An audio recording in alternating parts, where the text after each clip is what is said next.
guys, welcome back to my channel. So we are doing a speed build, and yes, we're sort of almost near at the middle of this speed build, but anyway, I was doing this logo yesterday for my DeviantArt channel, and I hadn't really started recording or anything, and I got thinking, this is a perfect opportunity to make a speed build. Why am I not doing this?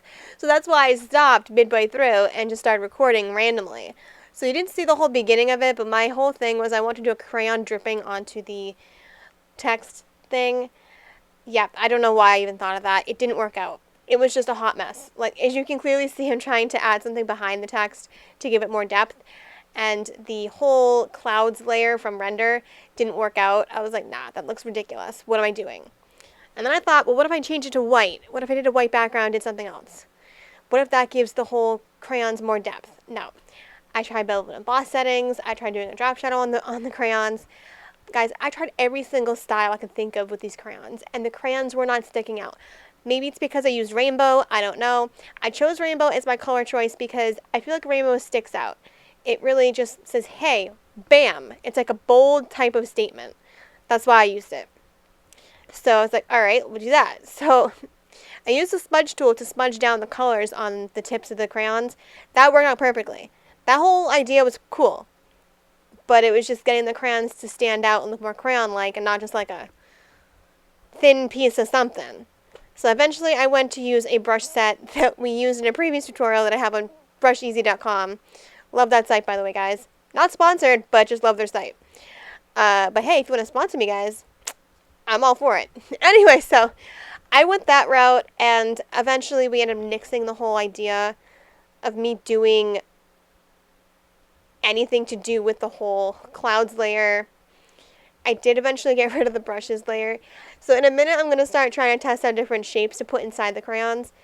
That was the stupid... I don't know what I was thinking. That was really not a good idea. That was just like, what the hell? That made no sense. I think my idea behind that was to get all like different like artsy type of things, but even so, it's like, I don't draw, so how is this going to really help my channel out? So I nixed that idea completely immediately. I got like midway through, I was like, yeah, that's kind of a dumb idea.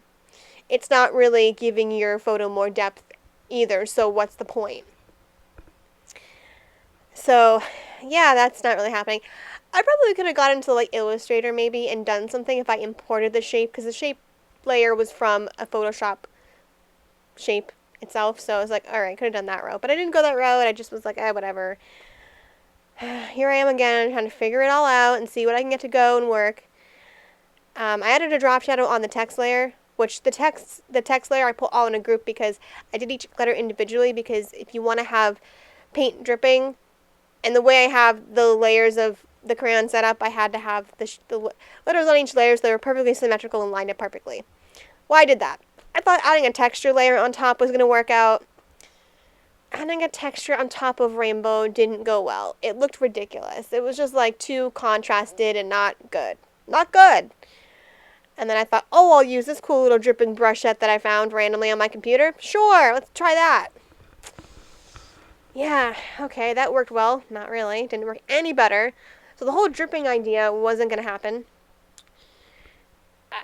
Guys, I went through every style that came preset. Yeah, I've lost all my presets in my styles, by the way, guys, because I did a whole new set of Photoshop stuff. Yeah.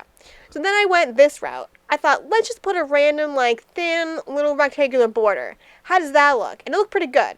And then I thought, what if I erased some of the edges, gave it a little more edgy feel? I liked that whole concept up until, like, I viewed it, and I was like, oh, that looks a bit weird.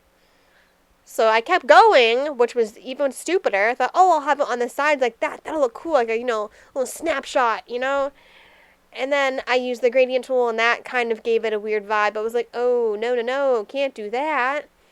I kept playing around to see if I could really get it going, and it just wasn't going to work out.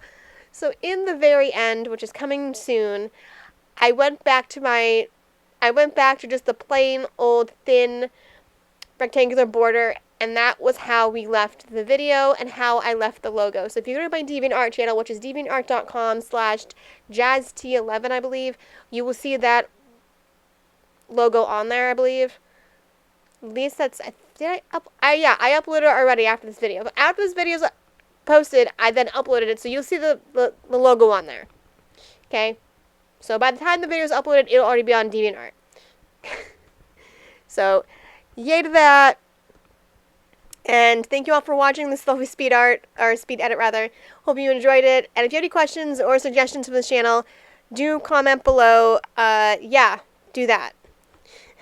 And I'll surely get back to you in a nice, timely fashion. So, see y'all later. Comment, like, and subscribe. Everybody here is amazing. And I sincerely hope you all have an awesome day. And all that good stuff. So this is it. That's my final outcome. I only added a couple more brushes and that's it. So thank you all again for watching, and I will see you again soon. Bye.